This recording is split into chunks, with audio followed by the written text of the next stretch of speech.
Урматтуу мекендештер, достор, Баткендеги каргашалы окуядан улам шейит болгон баатырлардын, жай тургундардын жакындарына терең кайгыруу менен көңүл айтабыз. Жаратканым жандарын жанаттан кылган болсун. Тилекке каршы акыр күндөрү мамлекеттик башкарууда болуп көрбөгөндөй башаламандык орун алды. Мына ушуга байланыштуу өлкө башчы урматтуу Садыр Нуркожоевич, сизге кайрылабыз. 2020-жылы сиз такка келип, жаңы конституциянын концепциясын чыгарып, жалпы элди ишендирип айткансыз. Жаңы конституция кабыл алганда өлкөдө бир адам жооптуу болот. Мамлекеттин ички жана тышкы саясатына мен жооп берем. Бардык милдеттерди мен алам. Жана эл алдында мен жооптуу болом дегенсиз. Бүгүн так сиз кабыл алган сиздин конституцияңызга негиздеп жооп бере турган учуруңуз келди. 2 жылдан бери социалдык, экономикалык, саясий чыңалган улам чек арада тынч эмес. 39 жана 36 протоколду элге ачык чыгара турган учур келди. Бул элдин талабы, бул мыйзамдын талабы, бул тарыхтын талабы. Биз былтыркы Баткендеги окуядан кийин талап коюп кайрылганбыз. Эртеси бизди түрмөгө камадыңар.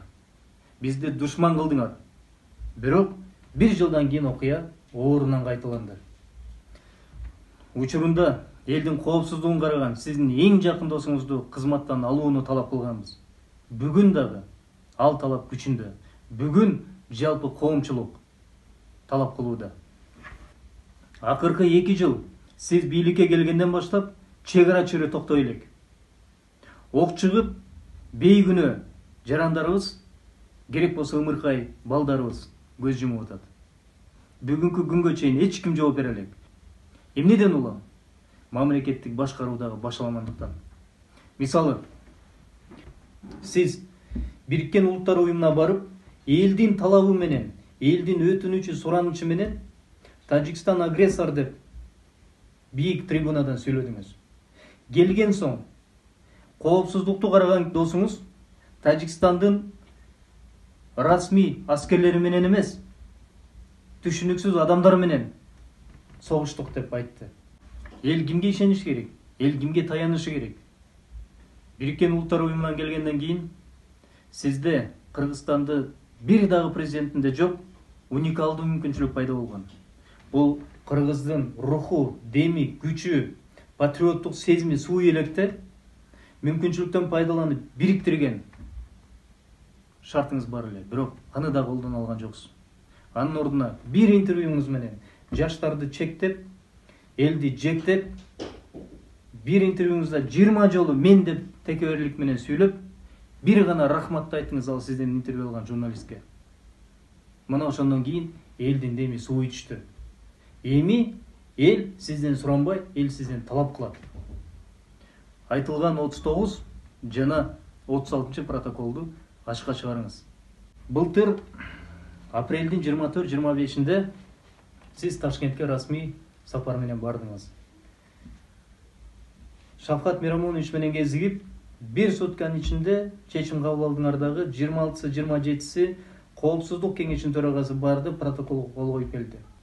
Бүгүн кол коюлган протоколдо эмне жазылган, кайсы жерлер кетип, кайсы жерлер келип атат белгисиз. Чек ара негизи өтө бир кылдаттыкты талап кыла турган маселе.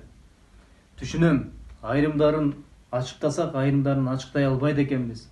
Бирок сиздин кол алдыңыздагы, сиз жооп бере турган аткаруу бийлиги бардыгын башаламан кылып койду го.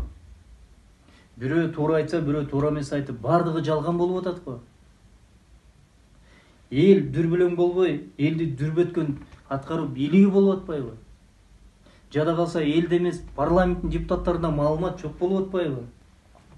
Сиздин досторуңуз менен досчулугуңуз, кудалар менен кудалык мамилеңиз, бир тууган балдарыңыздын мамилеси эл үчүн, мамлекет үчүн бир тыйын. Эл менен болуңуз, элди тандаңыз. Бүгүн парламентке 2 ящик автомат алып келип, үнүн басып коркутуп атса, элден эмес, бир адамдан коркуп атса, парламенттен эмнени күтөбүз? Мына аргасыздан парламентте үн катылбай, парламентте маселе көтөрүлбөй, парламентте эч нерсе суралбагандан улам эл көтөрүлүп эл талап кылып атат. Тарых кечирбейт, уялгыла.